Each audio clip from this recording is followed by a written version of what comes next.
Oh, it like disconnected and reconnected just like that. Okay.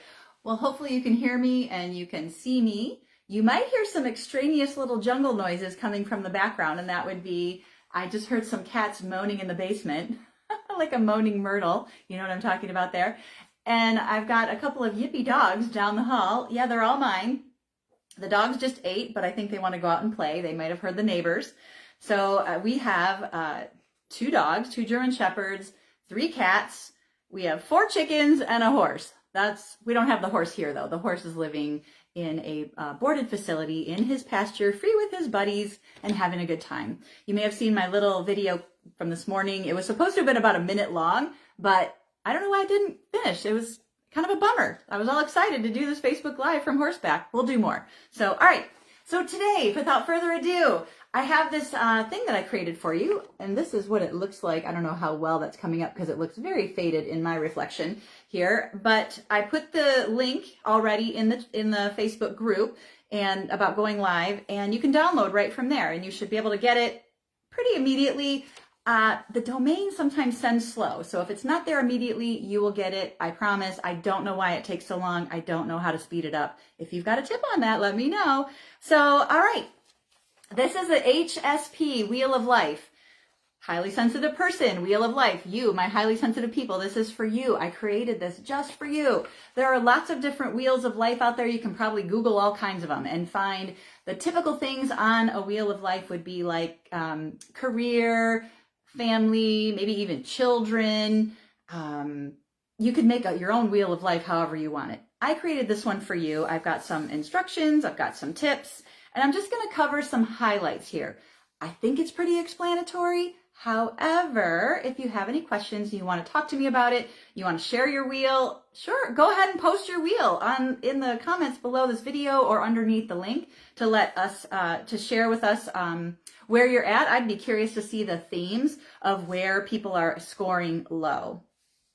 So the first thing that you're going to do with the wheel is you're going to assess. So the first directions here is assessing your satisfaction in the Wheel of Life with each of the areas shown. So I have, what do I have? 10 areas of, you can choose. We've got emotional wellness, physical health, mental clarity, creative expression, self-worth and confidence, personal growth and learning, energy management, relationships and connections, spiritual connection, and purpose and fulfillment.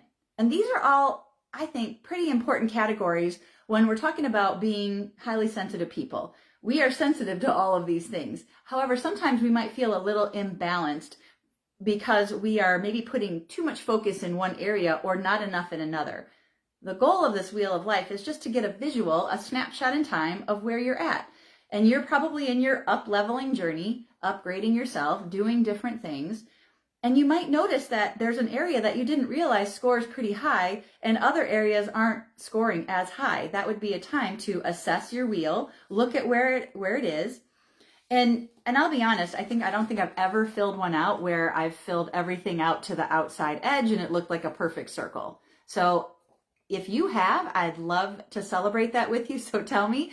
And there's nothing wrong with that, of course, but I want everyone to be honest about where you're at in the score. So you'll see from the very beginning, it scores 1, 2, 3, 4, all the way up to 10. So each little space around the wheel represents one of these numbers. The way I would recommend doing it is shading it in, whether you use one color pencil or different colored pencils. And you can shade in the whole pie shape up to the mark where you score, or you can just shade in the band. I usually just shade in the band. And I wouldn't do a dot on the line, which is what I did one time, and it just made it really confusing for me because when I went back to it, I wasn't sure which side I was scoring for. So if you use the line, it goes right between the two sections, and if you go back to it later, you're gonna think, gosh, I don't know, I don't remember scoring that high, but maybe I was that high back then. The other thing I would do is date it. So I find it really useful. I filled out 4 of these already this year. And they're not this one though, because that's what inspired me to create a different one for you guys. And that other one is just really interesting because it's really choppy, and I can see the areas that I need to improve on for me. Now, I don't think anything scored below 5 for me. And that's okay. You know, wherever you're at, it's all subjective. So your 0 is, 0 is not satisfied at all. 10 is completely satisfied.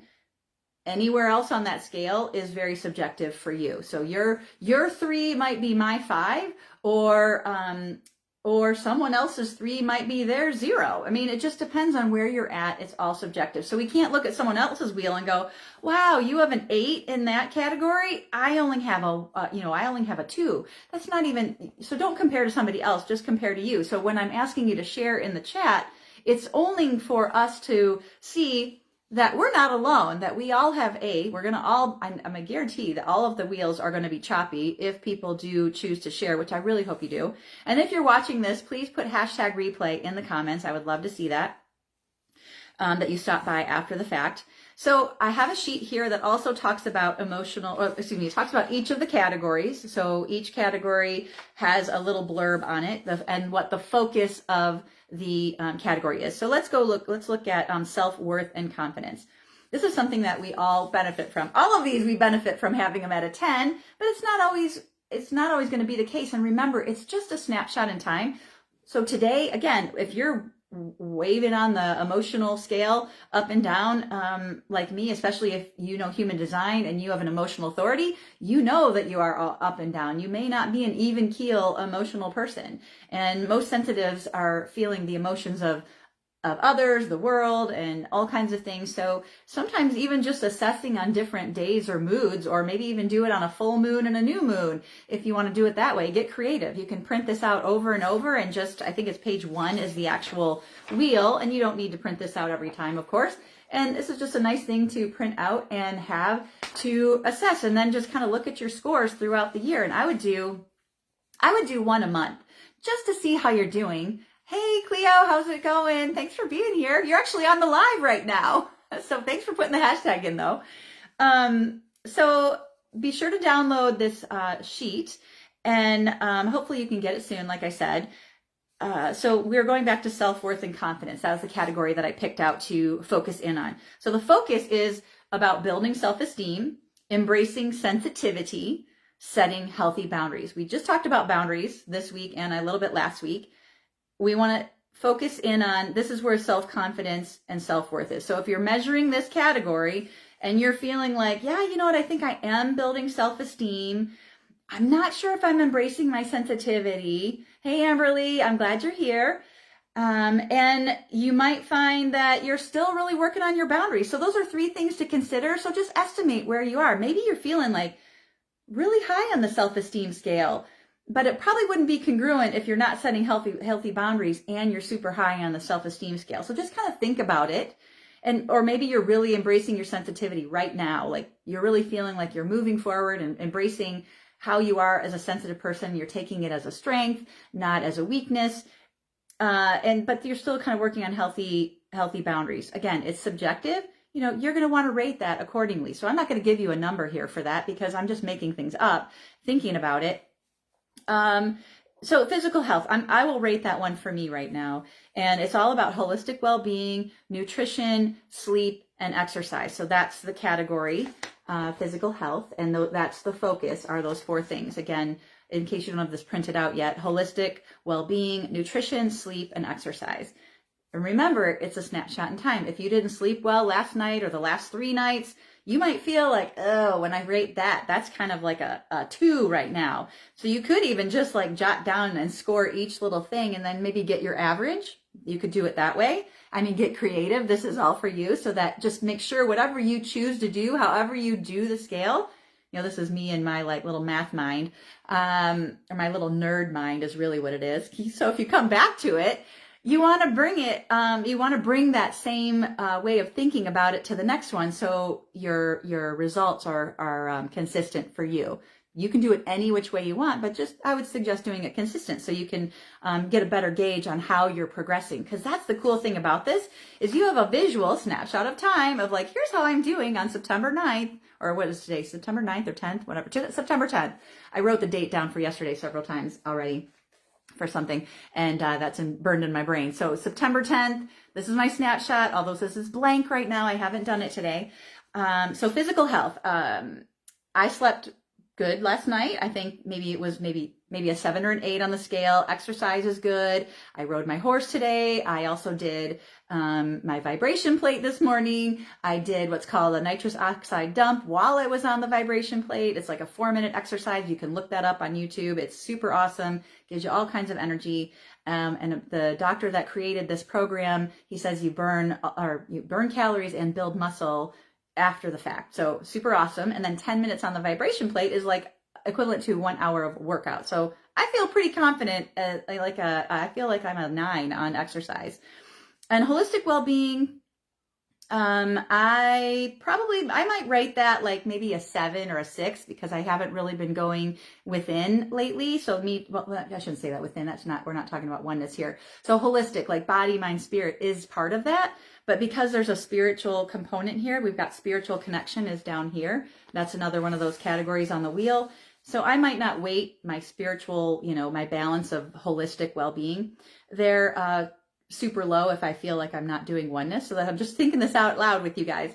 And nutrition, I had a pretty rough weekend. I had some stomach thing going on. It was really bad. I felt like I was getting punched in the gut. So I wasn't really eating. I didn't eat much for a day. And I think I ate better yesterday. I could improve that today, but I think it's been okay. Like I'll probably rate my nutrition.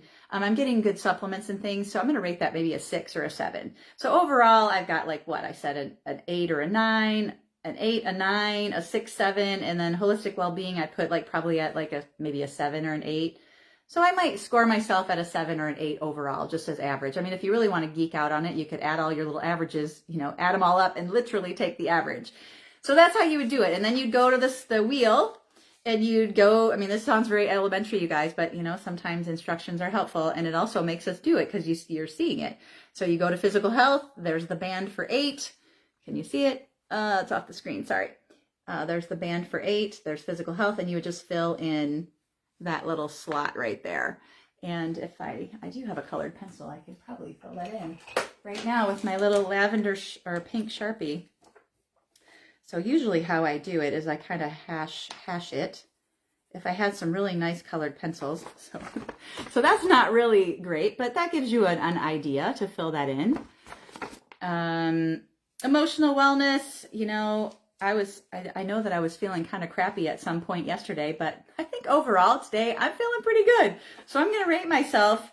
And actually, did I say an 8 overall? Yeah, I think I said 7 or an 8. So I'm probably going to match my emotional wellness to an 8 also. So you get the idea. But then if I go off, I'm going to see one that's where I might be feeling low.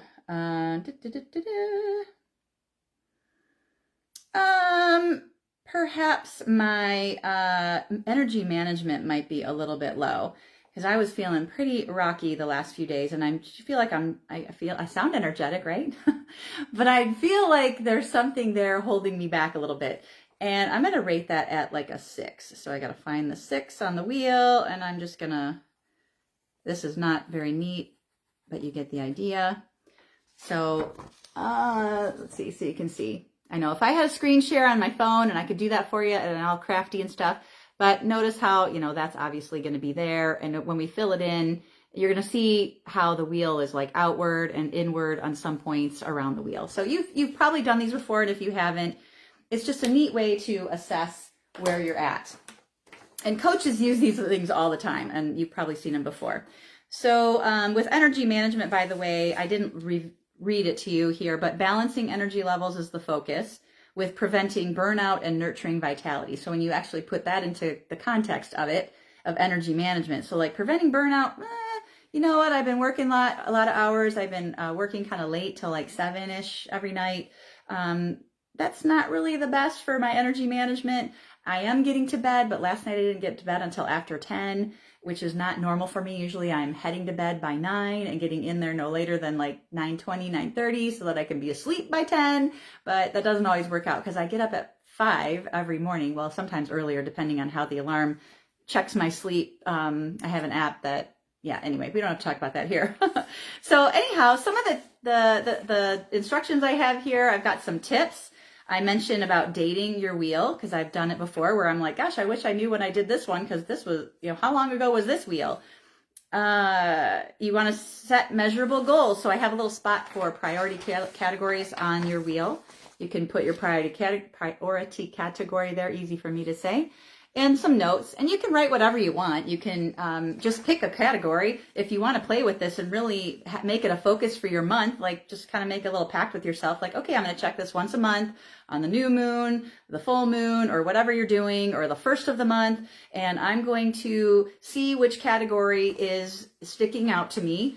And maybe you don't want to pick the lowest one because maybe you want a quicker win and you want to get yourself higher on the scale faster. Because sometimes when we're really in the well of something, it might take us a little bit more effort and time to get the win that we're looking for. So don't over challenge yourself or stress yourself out. Find something that's achievable so that you can have a win, so that the next time you do this, then the next month or maybe you do it once a week, that you can see that you've improved.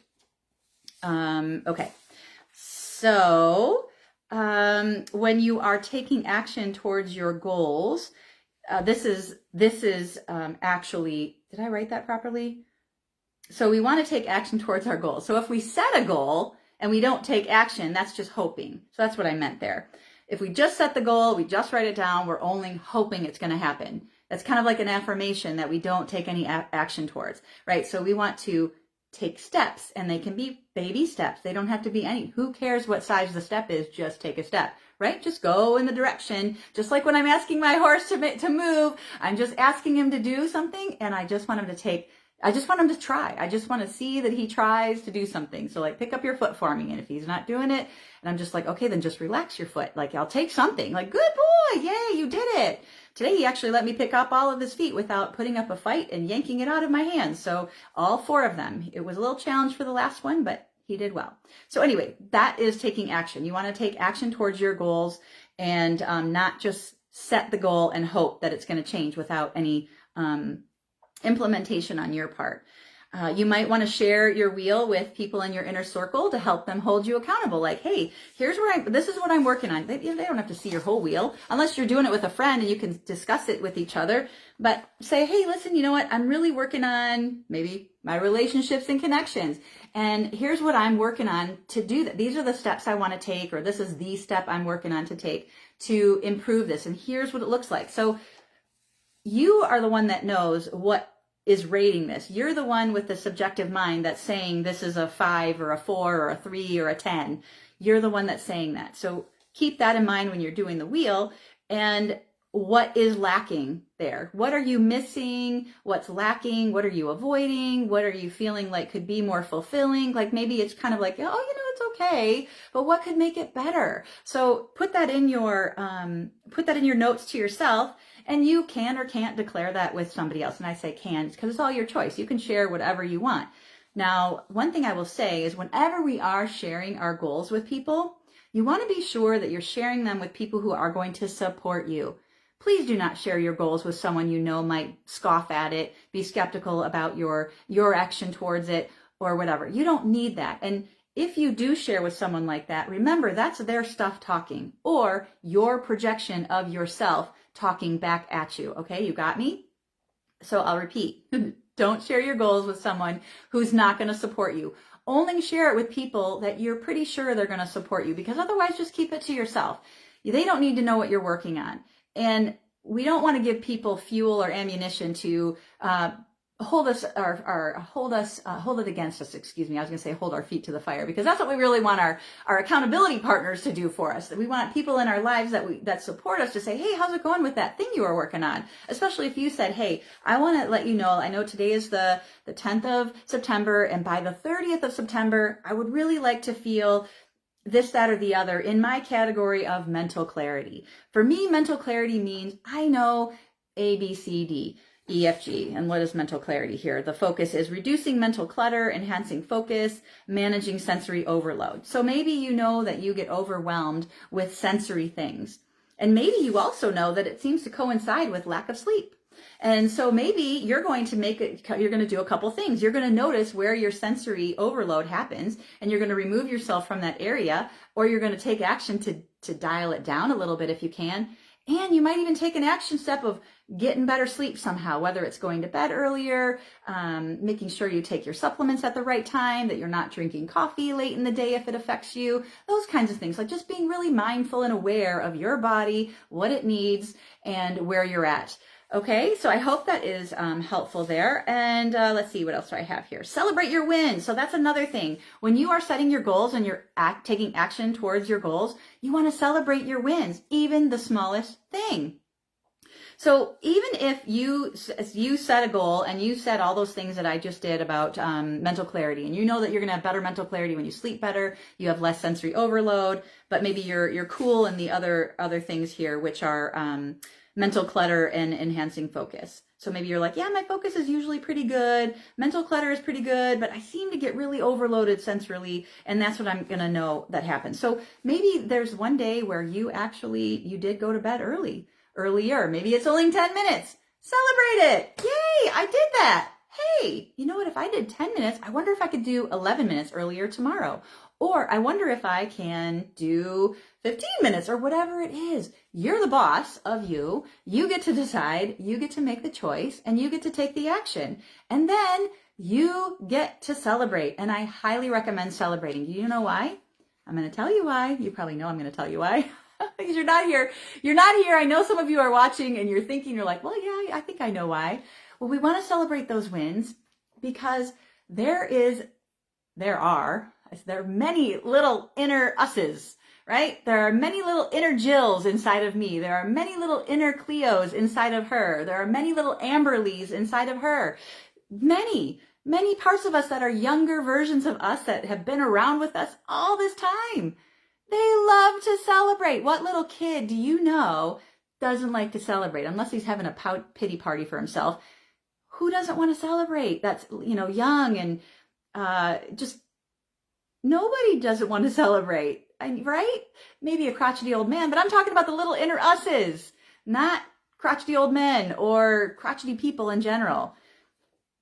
I want you to nurture that part of you that loves to play, be flexible and flowing, in the moment, and just have fun, right? It's so much, it makes a difference when we can acknowledge those parts of us because they're always with us, no matter what we do. Even when we're being all serious and we're showing up for work and I got to do this thing or I'm on Facebook Live and I'm doing this presentation, but I'm being pretty playful here because I love being playful. It is fun for me. I enjoy this and I hope you do too. So do this for yourself. Find the part of you that loves to play with him, play with her, be with that little you, acknowledge him or her, and celebrate. And the celebration could be something silly that you would have done when you were little. It could be going to eat some ice cream. It could be doing a little dance party. Yesterday, I played the song that I just love, and I did a little dance party in my office with my dogs. And yes, I did. You know I did. If you know me, you know that's what I did.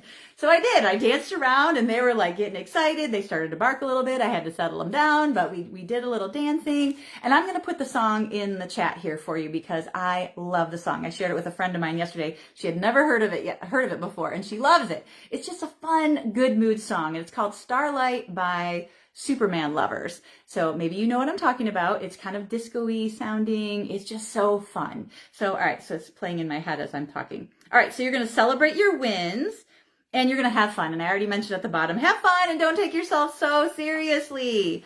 Okay. So that's all I have for you. I think the rest of it's pretty self-explanatory. I've got a little more detail on the focus in the other categories that I didn't mention live here. But I think it is a great tool. It's super simple. It doesn't take a lot of time or effort. And you can just do the snapshot in time. And if you think that when you're and here's a thought too. Maybe if you know that you're kind of in a mood of, so good. Do it in that mood. Write down your feeling of your mood and do the scale, how you feel that day. And then when you notice your mood shifts a little bit and it's up a little bit more and not down, going up a little bit more, do it again. Again, date it. Put your mood on there. I keep going off camera with this. Put your mood on there. I'm not the best teacher, I guess, when it comes to like in a classroom here with this narrow screen. Put the mood, the date, and score it again, because your perspective from how you are viewing yourself that day based on how you feel is probably going to impact your numbers. You might be surprised, especially if you are someone who does have an emotional authority in human design, or you already know that you wave with your emotions, might be a roller coaster for you sometimes. And that might be the total norm for you. So if that's the case, make peace with that. Know that, well, here's my cycle. I'm kind of down today. It usually takes me a couple days to get back up there again. So that's great. I'm going to just ride that wave, and I'm going to know and trust that if today's Tuesday, that by Thursday or Friday, whichever it is, I'm going to be feeling better. And these are the plans I'm going to make because I'm feeling good. And then I'm going to celebrate that I feel really, really good. So, all right. So, thank you for your attention in this. And I hope you love it. I hope you have fun with it. I hope you download it, and feel free to share the link with others that you know might benefit, who are also highly sensitive people, and these categories are important to them. I know they were to me, and it seems like there might be not a big discernment between some of them, but I think there are. So when you check it out, give me your feedback below. Thanks again for your attention. And if you have any other thoughts or even topics or things that you'd like to see more of, please let me know, either in a direct message in the group. You can email me. You can reply to the email that comes with your link to your download, or some of you even have my private phone number, so you can call me or text me. So, all right, have a great rest of your day. See you tomorrow.